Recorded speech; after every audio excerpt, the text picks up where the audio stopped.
Good morning, everyone. I'm really glad that you actually showed up. I was hoping that someone will be here, at least, because hopefully the party was great, right? Was it? Are you all right? Are you good? Okay, cool. Thank you very much. Thank you for showing up in advance. So I'm István Juhos. I'm a staff Android engineer at Circuit, and I brought you some practical tips and tricks to improve your Compose previews. And I have a little disclaimer about that badge there, because I last gave this talk in December, and ever since December, a lot of things has changed around Compose multi-platform that in the previous version of this talk was a topic for complaint, let's say, and they fixed a lot of things ever since KotlinConf this year. So I added some Compose multi-platform stuff there that's not a rant anymore, but some positive notes. So I hope you will like that part as well. So let's get started with some context and tooling. So what I show you will be mostly applicable to Jetpack Compose and Android Studio, the latest versions, of course. So whenever I say Android Studio and Jetpack Compose, think about the latest versions. And because what I just mentioned, Compose multi-platform and the IDE with the Kotlin multi-platform plugin pretty much caught up with what Jetpack Compose can do now, with things here and there being a bit different, but it's almost exactly caught up. So yeah, just consider these are interchangeable at this point. Okay, first things first, some food for thought. XML. Okay. I was expecting that reaction, but bear with me. This will be the only XML that you will see in this talk. But you know, to understand what we have now and to appreciate what we have now, what we have to work with, we sometimes just have to look back a bit on what we had before, a couple of years ago, right? Compose is pretty young in terms of tooling and Compose multi-platforms. View development, UI development, not Compose multi-platform. Everything's about Compose multi-platform now. But still, we are really talking about a bit about XML. In terms of preview, when we wrote something like this, a nice list item, we just had to do some XML, and then on the right side, Android Studio tried to render it as best as it could. It wasn't flawless, obviously, but it worked most of the time. The point is that we got that pretty much free. And compare that to Compose. We write the same thing, beautiful Kotlin code, no more XML, I promise. Beautiful Kotlin code, the list item is there, we can visually parse it mostly, even if we don't have a Compose parser in our head or a Kotlin parser. But yeah, that's nice, but when we write this and only this, what we get on the right in the preview pane is, well, nothing. What we have to do is put in some work.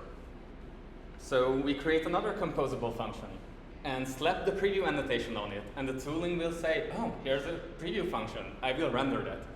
I will parse that function, get that function in, do the tooling around it, initiate some magic in the IDE and render it. So with that we get this. Beautiful. Not a lot of work for this small list item composable, but it can get out of hand quite quickly. But we'll just stay with this small example. Have any of you not written Compose previews yet? Okay, cool. Then you know the things. Then I don't have to add a more complex example anyway. So the thing is, what we had to do here is writing code. Put in the work. We don't get it free. And what that means, this is code. Code that will hopefully never reach production, hopefully, right? But yeah, it's just for us, just as a means of communication. And of course, if we're doing everything right and really not using these functions anywhere else, then R8 will just strip it from our release builds and they will be like they were never there. So that's that. But another thing is that this is code that others will read. You create a preview, you commit it, you push it to repo, you get it reviewed, someone else will look at it. So previews should look like something that you would write anyway in Compose. And because of this, they need to be maintained. they have to be reviewed, they have to be written, they have to be published, and they have to be updated whenever the component changes drastically or less drastically that the previews are actually previewing. So imagine that you have to add the new parameter to the list item. That is mandatory. Then you'll have to look at all the previews. You'll get errors on all your previews that are using the list item composable. So you have to go there and do some work with the previews as well. Of course, default parameters help, but if you have a mandatory parameter, then that's some extra work to do. And depending on how complex the composable is that you're previewing, this can, again, get out of hand quite quickly.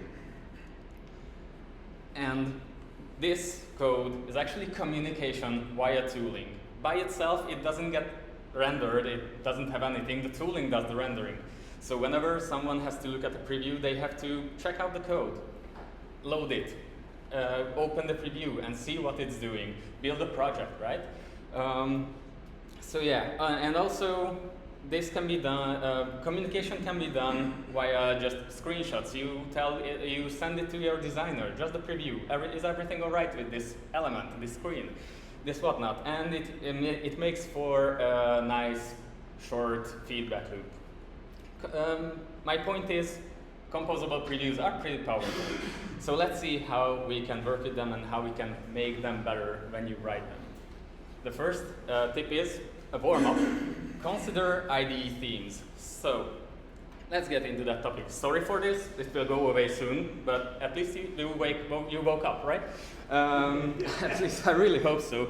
So let's say that this list item composable that we've seen before, the task of implementing it was given to a developer who really prefers the light theme in their IDE. They implement the component.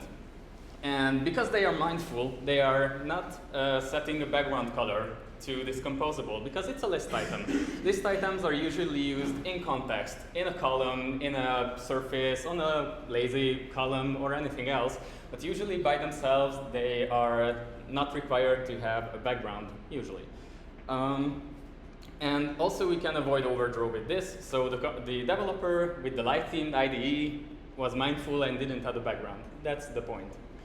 And then, same developer writes the preview that we've just seen, and we get this nice list item preview to the right that we had before. Everything's great. The list item is defined as the default color. It has the default foreground colors for our project, for text, and for such things. So it's black, everything's great, everything's in contrast, perfect. Our developer commits this, pushes this, and they are waiting for the review. And then comes the reviewer, who obviously want to check how the list item actually looks, because just by looking at it, probably not straightforward to get how it's done. Of course, if you're looking at a more complex component, that's more prominent. But that developer actually uses the dark theme. And then they get that rendered. Do you see it? Probably not that much, right? So the thing is, there isn't a background and the content is dark on our composable, as it should be because it's rendered in light mode, but the IDE is in dark mode and the background is dark. What can we do about this? Well, we can add a preview parameter. So the preview annotation has a couple of parameters. We'll see more of them soon. But one of them is the show background. Really easy, just a Boolean. And what it does is this. And we're better off now than we were before with just one line. The thing is, with this, we'll get a default color rendered as the whole background of the preview's viewport. So currently the viewport is equal to the list item size, but however you would build your preview, the viewport will get a static one-colored background. Nice. So we started to use preview parameters. Let's use more. The next one I want to show you is the one that modifies that background color. And there is a background color parameter that we can use, and it accepts a color constant. Actually, a color int. So I don't know about you, but I can't parse that. Like, do you know what color is that? Anyone? Me neither. I mean, of course I do because I wrote it. But yeah, and actually the background color is now a bit grayish. Probably the projector doesn't represent it well, but it's a bit grayish color. It's not just white anymore. The thing is, because preview is a standard normal Kotlin annotation, which is used in compile time, the values we give to the parameters have to be compile time constants. So either a literal value or an actual const val that's somewhere around your code base. So for this, what we can do to make this more legible, we can add the comment that, oh, well, it's the gray W500 from our design system. Probably this is not the way. This is better a bit. We have probably we have a constant somewhere around our code base with a color. If we have a color system in our design system, it's pretty much the same thing that we get with a new project when we open a new project. We have color constants, we can use them here. That's more readable, right? Probably in the same project everyone will know that gray 500 is one of our colors. And they can just quickly navigate there and see it anyway. And we have gutter icons as well. Okay, then comes the need to preview something in dark mode. And we have a parameter for that, UI mode, which has a lot of flags that can be set to it, but the most prominent that I've seen the most is UI mode night yes, which means that the preview should be rendered as if the context had dark mode enabled. But then again, we have a problem. Now our composable in the preview is rendered in dark mode with light colors. Of course, let's say that whitish color on the text and the foreground content is our dark mode text color. The thing is, the preview is now rendering in dark mode, which is okay, but we have set that background color as a constant value, gray 500, and of course, preview respects that. It's not the preview that is wrong, it's us that is wrong. Yeah, that's that. So what we can do is we can add another preview annotation, because preview annotations are repeatable. You can put as many preview annotations on your preview functions as you want. So it just makes sense to create another one, copy paste, change the background color to our dark gray 500 color, enable the UI mode night yes, and then we'll get two previews rendered because the tooling interprets both preview annotations and renders two separate previews based on the configuration given by the preview parameters. Awesome. And that, of course, works with Jetpack Compose. It's like a normal thing now, I guess. With the annotation coming from the Android X Compose blah blah blah package, this is standard thing. And also in Android Studio and IntelliJ IDEA, we'll get this gutter icon where when clicking it, we get this nice UI for editing our preview parameters. It will be represented in code as well, whatever we set here. And there are actually a lot of things that you can set separately. Mostly they correspond to Android stuff. The device size that we want to emulate, the navigation, the UI render, this system UI, if we want to render it or not on the previews, and so on and so forth.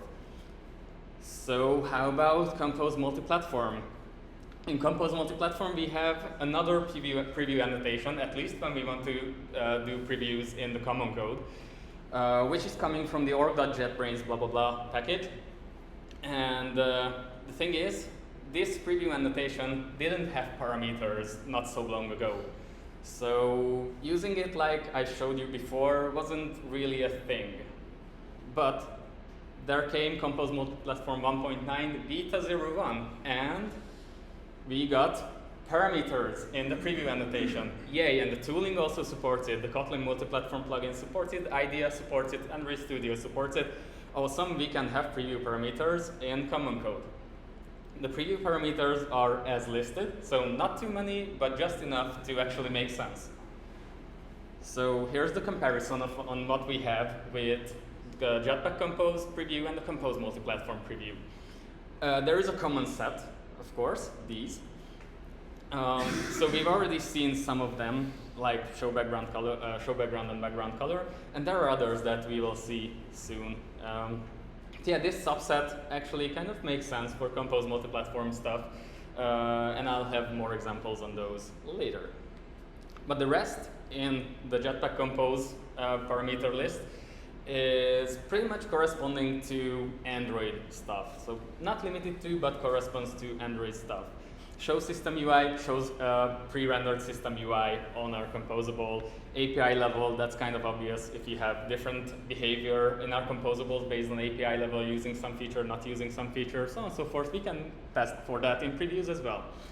Font scale, I don't know why they didn't include font scale actually in the Compose multi-platform one, because it would make sense, but that's that. We can emulate that. We'll see some examples on that as well. UI mode, we've already seen that device, there are some pre-configured device configurations that we can just use from constants, but that's changing all the time. Like a couple of Android Studio versions before, those constants were deprecated, and we had to provide a specifically formatted string instead of the constants, and so on and so forth. But the main thing is we can emulate a device configuration with previews. And wallpaper, I don't want to talk too much about that. If you're using dynamic colors with Material 3, Material View, then you can actually test those configurations with previews as well. Yeah, that's it. Next tip, name your previews. So we'll use another parameter from the parameter list, which is called, well, name. You've seen it. So if you're, sorry, one before. So yeah, if we get the, if you just add the previews, let's say that it's set up for dark and light mode, two separate previews.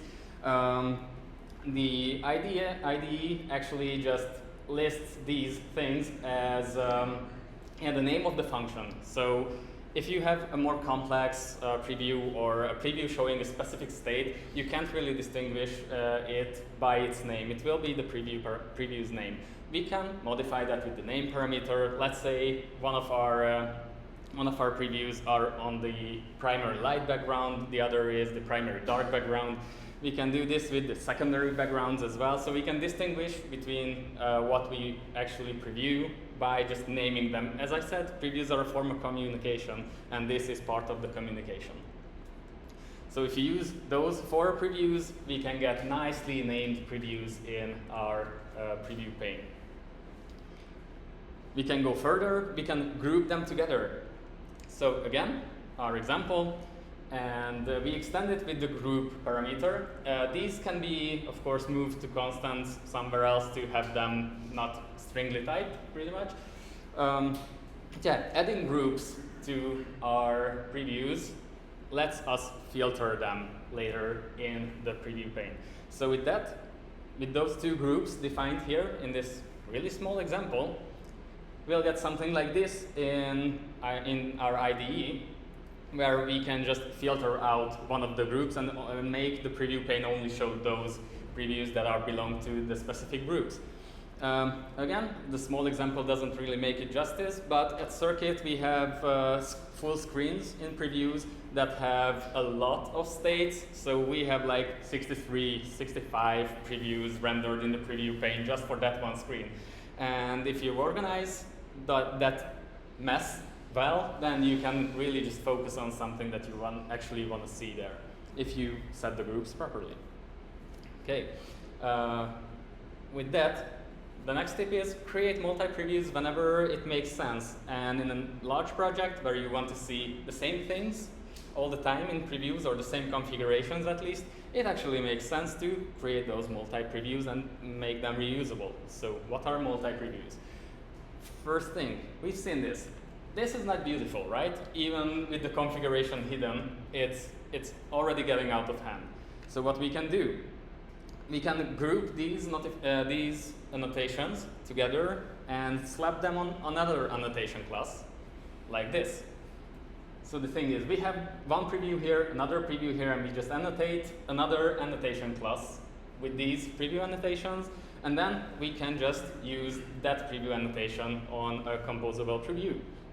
Okay, those are the primary background ones, these are the secondary background ones, named preview primary and preview secondary background, and then we can just do this. And we'll have this nice, well-formatted thing now with multi-preview annotations. The good thing is that we can reuse these across our project. So if you educate your teammates, if you create something like this, shout it out, then everyone else in your team can start using these, and you'll start to see all of the same configurations in your previews, which gives you a nice developer experience on the long run. Yep? Sorry, could we also join these in a class which is one annotation? Yes, like this. Oh, exactly.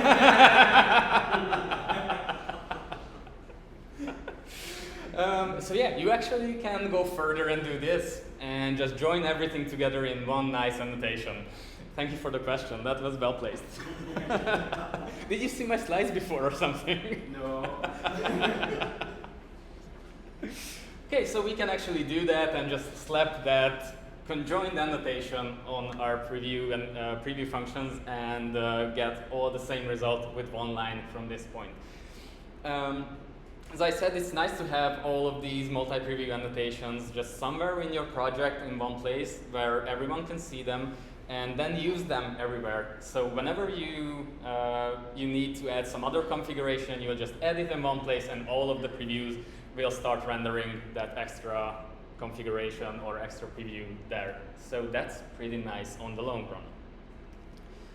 There are actually things in the Jetpack Compose tooling package that are called multi-preview templates that we can get for free and have as a starter for multi-previews if you want to do something like that. Pretty much these are the ones, and there is an extra one that I'll show at the end of this part, of course. So one thing is we get the preview light dark, which is, as expected, preview light theme and preview dark theme combined together. But because multi-preview annotations that can't have parameters, I mean, technically they can, but the tooling won't pick them up. So basically, we can't configure the multi-preview annotations by themselves. Then we get, well, that bad thing again if you're using this preview light dark thing in the dark theme with this list item. Anywho, there's preview font scale. Again, no background by default, thanks Google. So let's switch to light mode again. Sorry for your eyes. That's it. So preview font scale just gives us some predefined font scale configurations that we can check our UI against. And we can do this, of course, by ourselves, starting from the template. And then we have preview screen sizes. If you're building for supporting multiple screen sizes, which you should be at this point, mind I tell you, we can get this with previews as well, with separate different screen sizes, screen configurations. And by default, this preview and this multi-preview template also renders the system UI on those device previews as well. So as you can see, there is the navigation gesture bar. I don't know if you can see it, but there is a status bar on the top, so on and so forth. It's just a question of configuration. But here you can easily see how your UI would behave on a tablet, on portrait, landscape, unfolded, foldable, and so on and so forth. Of course, there is just that small list item now, so sorry for the example, but it is what it is. The last one, and this is the part again where your eyes can rest. We have this thing, preview dynamic colors. If you're supporting dynamic colors with Material 3, Material U in your app, then you can also have these dynamic colors set in your previews and see how your UI reacts to it. By the way, how many of you support dynamic colors at this point? No. Really? Great. Okay, GDs do that. All right, it is what it is. But I haven't brought you a preview for that because I thought that would be good for homework, but yeah, not many of you support it. So anyway, let's move on.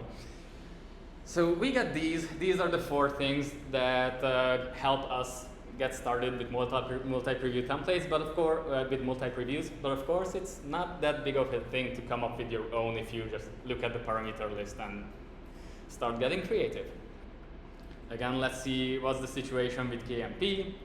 Well, before 1.9, it didn't really make sense to have the support for it, but there was actually support for it. Like, we could do it. We could stack multiple preview annotations and combine them into multi-preview annotations. It just didn't make sense because we didn't have the parameters for it. So, yeah, what could have been done? Well, adding parameters, of course, like this. Of course, this makes sense again. And from 1.9 beta 01, we can have proper multi-previews in common compose multi-platform code as well. As I said, there are some parameters that make sense in a multi-platform environment, like setting the window size in our preview. That makes complete sense, just as we can set the device size in compose multi-platform annotations, but also this width dp, height dp parameter duo was present in compose Jetpack Compose as well. And the other thing that we can distinguish our previews on and test different things is setting the locale. This is more powerful than most people think, because this doesn't just test if the strings are longer or if we have the proper translation in place for specific things. But if you set it to a locale that is right to left, then you can get instant right to left previews as well. I brought you some examples from Circuit. These are live things that we use. We have a multi-theme preview, multi-preview annotation, which is what it is, a dark theme and a light theme variant. We've seen that a couple of times already.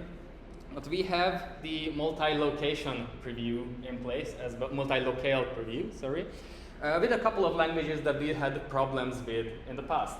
Like, of course, we have the default English locale, and there is Arabic for right to left, and for some formatting things. Of course, there is German with their long words. German is a pretty big violator for content UIs, right?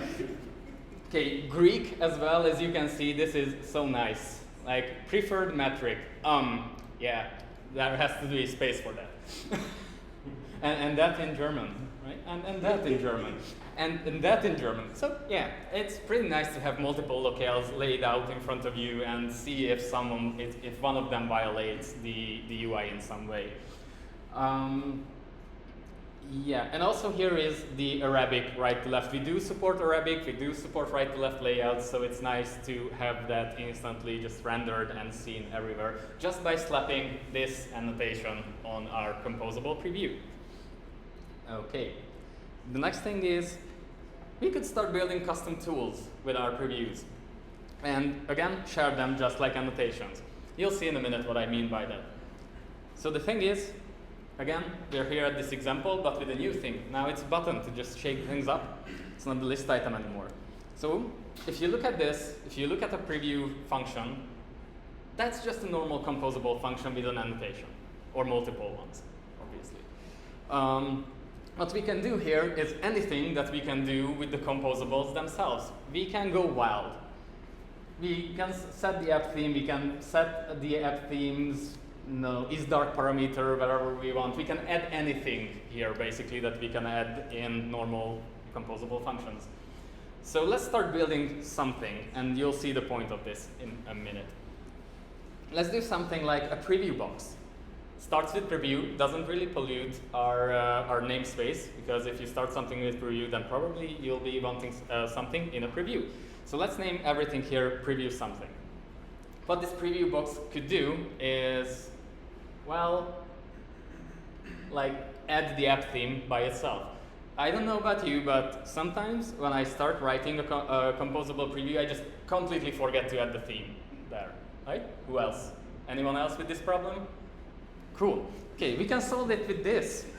Like, we just name it preview box, and it will add the theme with some other configuration in mind.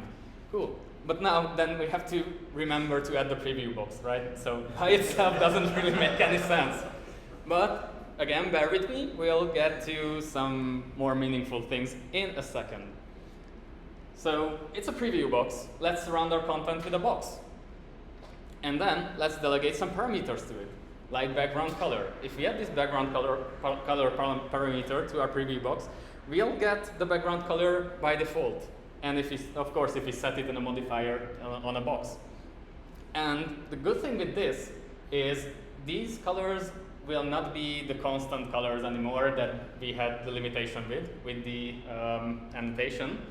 Now it can come actually from our theme, from our color system. So great, we are breaking the boundaries and the limits of the annotation and moving it to actual composable stuff. Okay, so with this, we'll get a nice background. Again, the contrast might be bad, but yeah, here is a box around the rounded bottom here. It is what it is. Another thing that we could do is if we want to like preview shadows or preview spacings, well, we could add padding values to it with the default value again. And those padding values will be represented here if we set it to a box properly. And this can be overridden whenever preview box is called.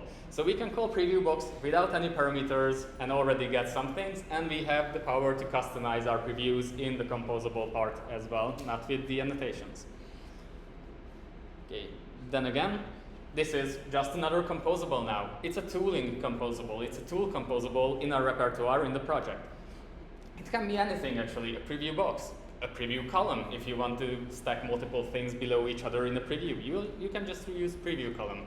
Or, again, an example from Circuit, we have a preview dialog composable that renders our dialog content coming from an Android view to actual context where you can preview it. So our setup is pretty much with dialogues is that we do use the view-based dialog system still for navigation and whatnot, but the content is composed. So we made a choice that we had a choice to make. Either we just preview the content of our dialogues and be done with it, or do something like this quite easily. And it made a lot of sense because we have a lot of dialogues. We're a map app. We have dialogues all around. So yeah, it just makes sense. Okay, next tip, override composition locals. Again, we're in a composable, so we can can override composition locals in our previews because all composition locals are set in the previews anyway. A good example for this is just having a switch to, or having a parameter for controlling the layout direction. We can just use this in our preview column or preview box or whatever preview tooling, change the composition local based on a parameter, and get some nice results. So here is an example with the preview button and the list item in a preview column. So we could get something like this, light and dark mode. And if we change the layout direction parameter now, we can easily test for right to left, just by manipulating one parameter in our code. It makes for a good, quick iteration. It's not the part where we want this to be a common thing that we do, but we can do it if we need it. Also, the great thing about overriding composition locals is there are many to be controlled, and it works both on Jetpack Compose and Kotlin multi-platform, Compose multi-platform, because we have the same composition locals set all around the place. Cool. Next tip, which actually builds on having this power to modify the preview functions inside. Let's make previews interactive. Again, an example from Circuit. We are a map app. There are many things on the map. There are many things happening. We have micro animations. We have a lot of screens, a lot of interactions. So it's nice to just isolate these small things into their separate parts, separate small previews, if I might say, when we're developing these micro animations and everything. So I brought you one of these micro animations that I've implemented recently. There is a floating pin overlay that is some beautifully animated content. I don't want to go deep into it, but it's a custom drawing and it does this pin. There is a shadow below it, you'll see it. And I had to implement this interaction, and it was really nice to just get it into a preview, develop it actually using the preview, so until it was done, it was never run on an actual device. But I've created this really small preview function for it to be developed in, and I just said, okay, we can have remember here. We can remember a value, and then we can set a clickable on the whole preview box that inverts that is lifted value. And the floating pin overlay had this parameter is lifted that controls the animation of it.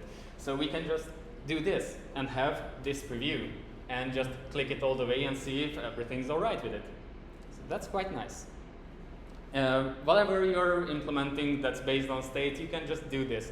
You can just add those states in the preview make them somehow interactable, run the interactive preview in the tooling, and develop the whole thing without ever running it basically on a device or an emulator. It's quite efficient.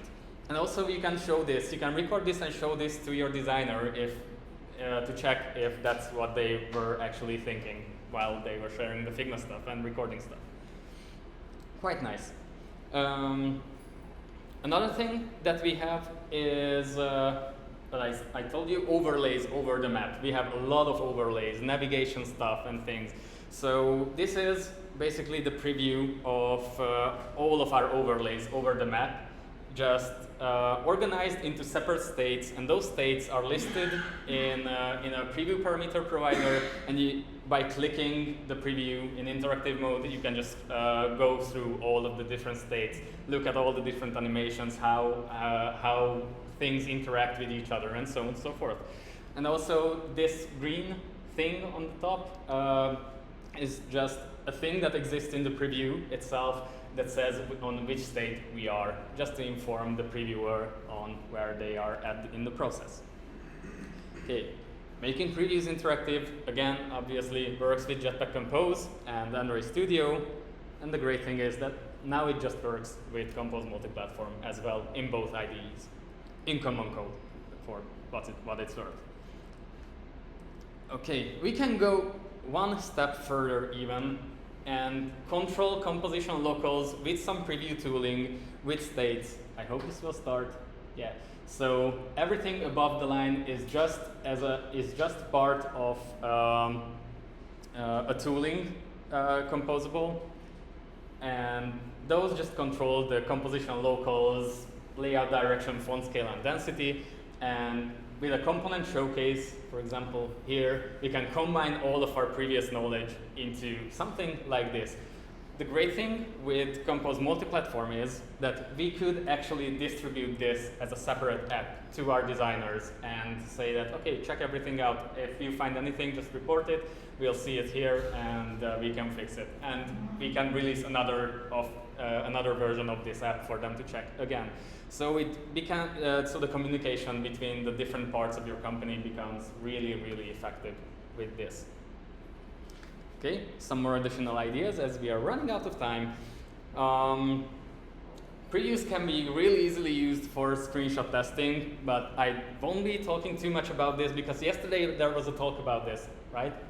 It was here, I guess. Yeah, it was here. Yeah, you see the slides are really fresh. Things from yesterday are in it. So I guess the talks aren't recorded, but Sergio probably has this talk recorded already, so check that talk out. And another thing that caught my attention a year ago at droidcon Berlin, while I was giving this talk in the previous iteration, that the author of this article came to me that, oh, I have this, and the guy is at Whatnot, and the guy said, like, okay, we got fed up with running the app all the time, so we just mocked all our view models and made the whole app work in preview. It's like, whoa, okay, if you have the time, good for you, but it's a thing that you can consider. You can run your whole app in preview if you wanted to, if you mock out the Android specific things, the view models, the dependencies, whatnot. You can do it. Okay, so wrapping up, I've shown a lot of things that we implemented or can implement, but it takes time, it takes effort, so does it worth it? And usually, before this time, I would have told that it depends, as always. But the thing is, I've grown a bit since I first gave this talk. So after using these things in production with my team, I would say that it sure does. It makes a lot of sense to just start a preview function with one of our multi-previews to create a new one if we need it, if we encounter some issues with some language or right to left or whatever. Or just start every preview not with the theme in the body, but with one of our preview toolings. Makes a lot of sense, and my colleagues love it too, actually. So yeah, with that, please, if you want to, the slides are already up on my website with some resource links that you can check out. So if you want to, you can just read that QR code. Okay, phones in the air. Awesome. I like to see that. And yeah, with that, thank you very much. I guess we're on time, and here are some tips that I'd like for you to also take home. Some thoughts. And with that was all that I wanted to say, actually. So I guess we have time for 1 or 2 questions, do we? Oh, let's say we do, yeah? Any tips for preview parameter providers? Preview parameter providers, yeah, we have a limited time, so I didn't add that. Well, do them. Create them. I don't want to go back, but the interactive preview that I've shown you with the map overlays, those actually that one actually uses preview parameter providers with a whole lot of configurations just listed below each other, model classes configured differently. That's the issue that, for example, I see when you have a sequence in the preview parameter provider and Yep. quite a few items, and if you group your previews like all previews Yeah. composable, then it generates just It can blow up. Yeah. The only tip I have for that is that move your previews into separate files, like next to the thing that has a lot of states, and try to separate those states. but won't that create just file mess? At some point it will be a mess if you have a screen with a lot of states, a lot of distinct states. We have that. As I said, we have a screen with 63 previews, not counting the dark and light mode. So 63 light mode previews for the different states. That's what I'm thinking. It explodes at some point. I don't have a solution for that, unfortunately. You're welcome. Anyone else? 1 more minute, let's say. Yep. Yeah, I think you missed a little bit the limitations, yeah? And you said at the end that you can run the whole app in Yeah. previews, but I mean, for example, you cannot do any background work in previews. That's true. And this is really a big limitation because you cannot download things Yep. on the internet. And yeah, just want to mention it. Yeah, that's true. If you go to the article is quite good actually, and gave a lot of ideas to me as well. You just mock everything that has to do with the network. Yeah. With Lottie, with animation frameworks as well, you just mock everything. Try to be as generic preview optimized as possible, but it's a lot of effort. I agree with that. I would say it's not really worth it. Probably not, yeah. As an example, we had to develop quite heavily customized text inputs with animation stuff, and in previews, in interactive mode, it was lagging like hell. On top machine with the latest Android studio, so I don't think it's worth it. Yeah, like that's a lot of effort, and I don't know why the guy actually did it. It's a good case study. Because he could. But probably, yeah, probably he had the resources for it. And also another thing that I couldn't fit in the slides, but it's worth mentioning, is Compose Hot Reload.